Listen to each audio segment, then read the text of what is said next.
Hi, I'm Sophie Pettit. I'm a master's student at the University of Exeter. It's a research master's in animal behaviour. Sadly, I'm just doing like desk-based stuff, so I sit and read a lot of things, but it is very cool. I kind of go into the lab and do a 9 to 5, and then when I come back, I have like all my evenings for whatever I want to do at the time. I like to just try random things sometimes. So I love knitting, I love crochet. I've done them for a long time. I used to do them a lot with my mum. And then during COVID, I got really into sewing because I really loved it when I did textiles, and I thought I think I could figure out how to make clothes.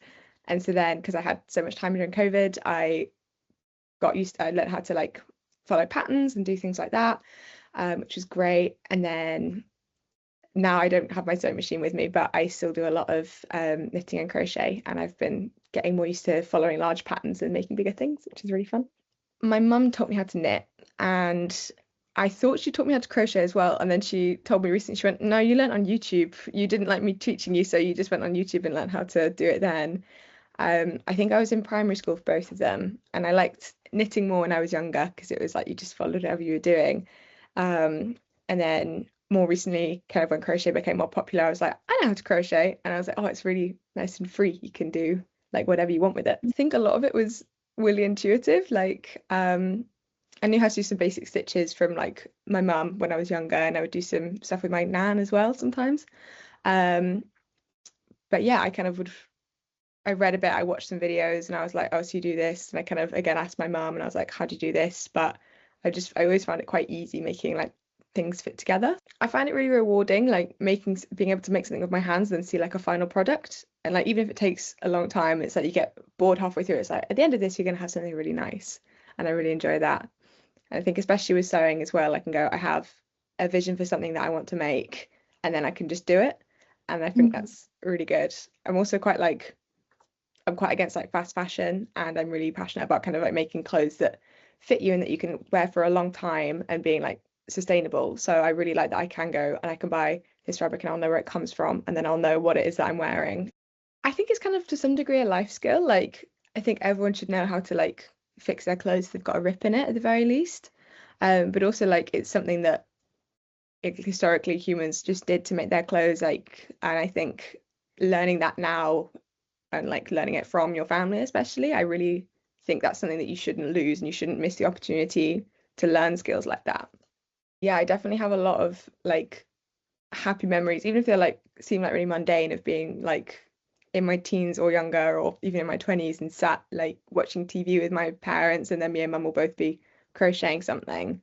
Or they're more vague with my grandma now, but I do remember she would always love when I showed her the things I made, and that always made me really happy.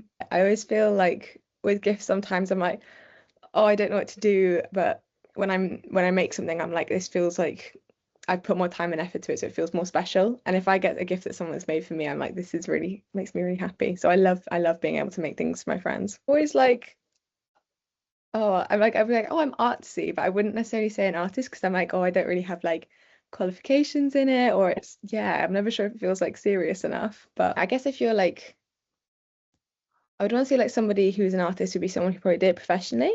But if you're doing it for a hobby, then I would be like, I don't know, maybe a crafter. But also, I'm like, there's so many people who would, yeah, I have like a lot of friends from Falmouth who are like, I would say they're artists, and they just don't quite, haven't quite gotten into doing it professionally yet. And I'm like, they're definitely artists. So yeah, it's a difficult one. I would, I feel like I would kind of love it. Like, it would be really cool if I could make things and sell them and make my living that way. But I also worry like if I was to do it like like for profit, then I would kind of get like tied down with kind of, oh, and I have to do it now, and I would maybe lose love for it. My babysitter from like when I was younger, obviously, um, is a seamstress now, and so she really loves sewing, and she um would like would sort of encourage us with it a bit as well. Or I got a lot of love sewing from her actually. And when I was like maybe like 8 or 9, she was babysitting me and my sister, and we've been watching Doctor Who, and it was specifically this episode where they go back to like Regency era France, and there was all these gorgeous dresses, and I thought, oh, this is so beautiful. And she had come round and she'd gone, oh, aren't they nice? And I was like, yeah, they're lovely.